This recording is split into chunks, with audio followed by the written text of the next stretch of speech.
હા સર.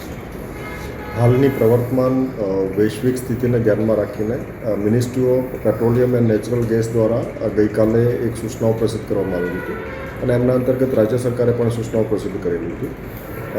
હાલની તબક્કે આપણા જ્યારે પીએનજી, સીએનજી અને એલપીજી આ ત્રણ બાબતે એમઓપીએનજી દ્વારા અલગ અલગ સૂચનાઓ પ્રસિદ્ધ કરવામાં આવેલી છે. એલપીજી માટે વિશેષ કરીને અલગ અલગ તબક્કે માહિતીઓ મિસઇન્ફોર્મેશન પર સ્પ્રેડ થઈ રહી છે.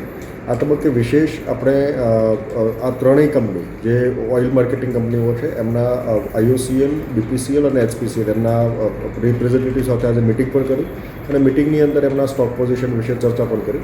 હાલના તબક્કે આપણને એલપીજીની પૂરતી આપૂર્તિ થઈ રહી છે. એમના સ્ટોકની અંદર ક્યાંય તંગી નથી.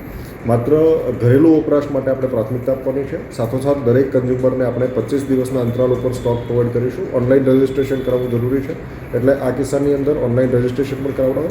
ખોટો પેનિક સ્પ્રેડ ના થાય એ બાબતની તકેદારી તમામ કન્ઝ્યુમરે પણ રાખવાની છે, એજન્સીએ પણ રાખવાની છે.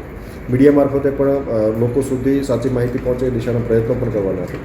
જે આપણો એલપીજીનો સપ્લાય છે એ ત્રણેય ઓએમસી મારફતે આપણને પ્રોવાઈડ કરવામાં આવે છે. ડોમેસ્ટિક આપણા જે કન્ઝ્યુમર છે એમના માટે આપણે પ્રાથમિકતા આપીએ છીએ. આ સિવાય આપણે જે એજન્સીઓ છે, 52 એજન્સીઓ સમગ્ર જિલ્લાની અંદર આવેલી છે, એ તમામ એજન્સીઓ સાથે પણ આપણે મિટિંગ કરી એમને પણ સૂચનાઓ આપી. કોઈપણ જગ્યાએ કાળાબજારી ના થાય, કોઈપણ જગ્યાએ એ જથ્થો ડાયવર્ટ ના થાય એ બાબતે તકેદારી પણ રાખવાની છે અને એની સૂચનાઓ પણ આપેલી છે. મામલતદાર કક્ષાએ આપણે ટીમો પણ બનાવી છે જે સતત આના ઉપર વોચ રાખશે. ડિસ્ટ્રિક્ટ સપ્લાય ઓફિસર પણ સતત આના ઉપર વોચ રાખી રહ્યા છે. સ્ટોક પોઝિશન આપણે રેગ્યુલર મેળવતા રહ્યા છીએ અને હાલના તબક્કે સ્ટોક બાબતે કોઈ ચિંતાજનક પરિસ્થિતિ નથી.